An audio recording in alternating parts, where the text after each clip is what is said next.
Coming to my channel maths with Pradeep. এই অঙ্কটা দেখো, এটা একটা ক্লাস 8-এর ম্যাথস অলিম্পিয়াডে এসেছিল। এক্স এর ভ্যালু দেওয়া আছে, আর এই এক্সপ্রেশনটার ভ্যালু ইভালুয়েট করতে হবে, মানে ফাইন্ড করতে হবে। দেখো, অঙ্কটা করানোর মানে হচ্ছে এর অ্যাপ্রোচটা তোমাদের দেখানো, কিভাবে তোমরা এগোবে।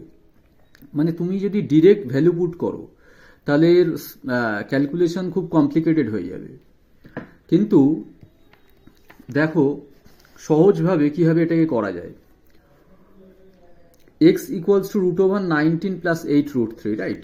আগে আমরা এটাকে একটা ইন্ডিজার ভ্যালুতে ট্রান্সফার করার চেষ্টা করি, দেখা যাক কিভাবে করা যাবে। x ইকুয়ালস টু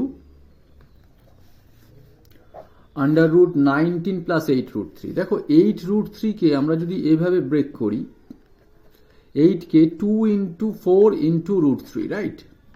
এভাবে ব্রেক করা যাবে, তাহলে 8√3 হলো। আর 19টাকে আমি যদি এভাবে লিখি 4 স্কোয়ার প্লাস √3 স্কোয়ার, এইভাবে যদি আমরা লিখি, দেখো 4 স্কোয়ার 16 হয় আর √3 স্কোয়ার 3, তাহলে 16 আর 3 19 হয়ে গেল। আর এটা 8√3 আছে, ঠিক আছে? তাহলে this whole thing becomes a perfect square, right? So this can be further written as 4 plus √3 whole square.